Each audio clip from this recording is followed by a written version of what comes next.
Good morning. Yesterday in worship, we lit the second candle on our Advent wreath, and that's the candle of peace. And we talked about one of the ways that you and I come to experience peace in the midst of a pandemic, peace in the midst of the storm, is by remembering to be grateful. And so I suggested that you and I start each day this week with our daily devotional time and then offering a prayer of gratitude. That the first part of our prayer that we offer every day this week is going to be about gratitude. I came across a story of a lady named Bobby Thomas. She's a contributor on the Today Show. And it turns out that she got married back in 2013 to Michael Marion. They had a son, Miles, in 2015. And they seemed to be having everything. Life was so great. They were in their late 30s, they turned 40, career, their child. And then 2 years ago, when Michael was just 40 years old, he had a stroke. And he really struggled, but he managed to get better. He had to have a wheelchair at first. He went into rehab, and finally he was able to walk with some assistance. And then the day came when he was even able to hold his son Miles. But then complications from the stroke came back. And last Monday, at 42 years old, Michael Marion passed away. And so Bobby Thomas came out and she was reflecting on her life now and what had all happened. And I want to read you what she said. With all the fear and anger and division going on in the world right now, it's so easy to get upset about the lack of normalcy.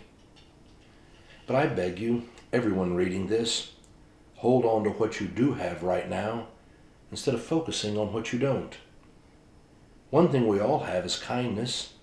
Absorb it, extend it, exhaust it. Because in the end, the only thing that matters is love. If you're lucky enough to have it, please appreciate it every moment, every day, especially during the hard parts. There will never be enough time, and some of our forevers are much too short. As I type this through tears, I embrace gratitude, holding our precious son Miles and memories of what I did have with Michael close to my heart. Thank you for all your love and support that you've shown us and our family.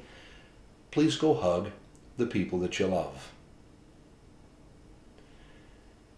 Right now we've been talking about how because of this pandemic there's so many things that you and I aren't getting to experience. The things that really have changed the way that you and I are going to be living through this Christmas season. And yet the truth of the matter is, you and I can start every day being grateful for the gift of God's love for us. The gift of God's love shown in the form of a baby born in Bethlehem. And then we're reminded of all the love around us. And you'll want to go share that love in a special way, whatever way you can. It's not going to be the way we usually do, but we can. This morning in our devotionals, Ed Doney was writing about just remembering growing up as a child and all the special times that he shared with his sister and his mom and his dad. It was just going back and remembering and really giving thanks for all the years of Christmas gone past.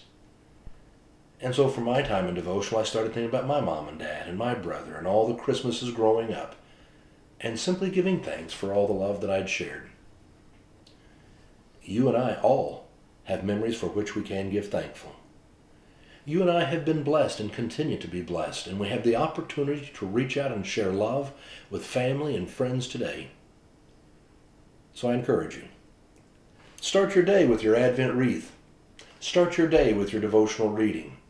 And most of all this week, start your day with a prayer of gratitude.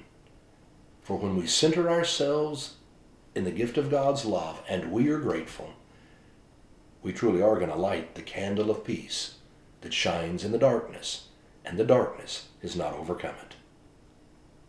Have a great day.